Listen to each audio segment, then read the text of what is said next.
કદી નહીં. આજ પછી એના પાછળ હું કદી નહીં જાઉં ને તો પછી મારા ખિલાફ જે કરવું એ કરી શકો. સમીમ ખાન પઠાણ વડોદરાનો યુવક ગાર્ડનમાં એક યુવતીને બોલાવે છે મળવા માટે. પ્રેમમાં હોય છે બંને અને લગ્ન માટે દબાણ કરે છે. છોકરી ઇનકાર કરે છે, જાહેરમાં લગ્ન કરવાની ના પાડે છે અને પછી જાહેરમાં જ મારામારી શરૂ થઈ જાય છે. પરિવારજનોને જ્યારે જાણ થાય છે ત્યારે પરિવારને મારી નાખવાની ધમકી મળે છે. સમગ્ર ઘટના શું છે અને આખી ઘટનાએ વડોદરામાં કેમ ચકચાર મચાવ્યો છે એની વિસ્તારથી વાત કરીશું. નમસ્કાર, આપની સાથે હું છું પાયલ.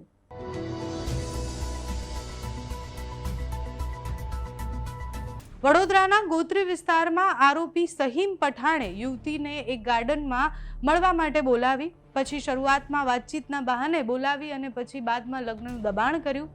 સહીમે યુવતીને સીધી ધમકી આપી કે લગ્ન નહીં કરે તો તારા મમ્મી પપ્પા તારા ભાઈને જાનથી મારી નાખીશ. આખી ઘટના પછી યુવતીએ સ્પષ્ટ ઇનકાર કર્યો કે મારે તારી સાથે લગ્ન નથી કરવા. મામલો વધારે ઉગ્ર બન્યો. જાહેરમાં જ ઉશ્કેરાયેલા સહીમે યુવતી સાથે ઝઘડો કર્યો અને પછી મારામારી કરી હોય એ વાત પણ સામે આવી. ગાર્ડનમાં હાજર લોકો આ દ્રશ્ય જોઈને ચોંકી ગયા. યુવતીની ચીસો સાંભળી અને પછી લોકો ભેગા થયા. લોકો દોડીને આવ્યા અને પછી આરોપીને રંગે હાથ ઝડપી અને મેથી પાક ચખાડ્યો. આરોપીને મેથી પાક ચખાડ્યો, ઈજાગ્રસ્ત થયો અને હોસ્પિટલ લઈ જવામાં આવ્યો અને ઘટના પછી ગોત્રી પોલીસ તાત્કાલિક ઘટના સ્થળે પહોંચી ગઈ. ભારે હોબાળા વચ્ચે આરોપીને કસ્ટડીમાં લીધો અને પોલીસે હાલ યુવતીનું નિવેદન નોંધી અને સમગ્ર મામલે આખી ઘટના શું હતી, કેવી રીતના બની હતી, યુવતી શું કહે છે, એના ઉપર ફેમિલીનો કે પછી યુવકનો દબાણ છે કે કેમ, એ બધી જ અત્યારે તપાસ ચાલી રહી છે.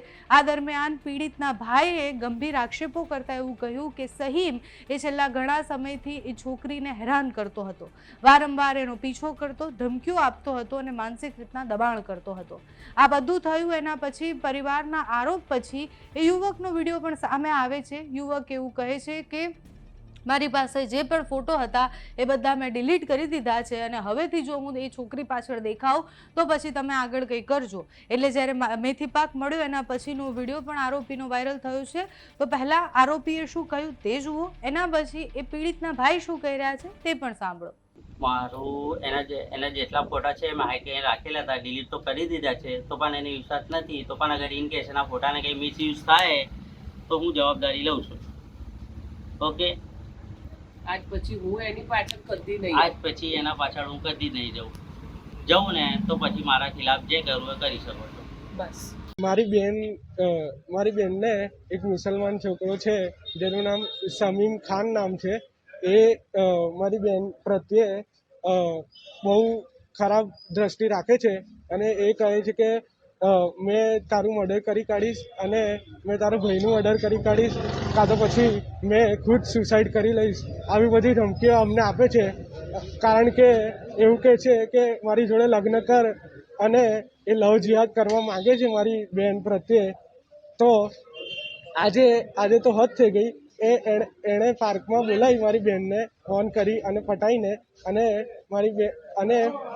પછી મારી બેને થોડી ઘણી વાતો કરી એની જોડે અને પછી એણે મારઝૂડ ચાલુ કરી. તો પબ્લિકે પછી એની બચાવ કરવા માટે આવવું પડ્યું મજબૂરીમાં. હવે આ ઘટનાએ રાજકીય અને સામાજિક રંગ પણ પકડી લીધો છે. જ્યારે હિન્દુ મુસ્લિમની વાત આવે એટલે એને લવ જિહાદ સાથે જોડવામાં આવે છે.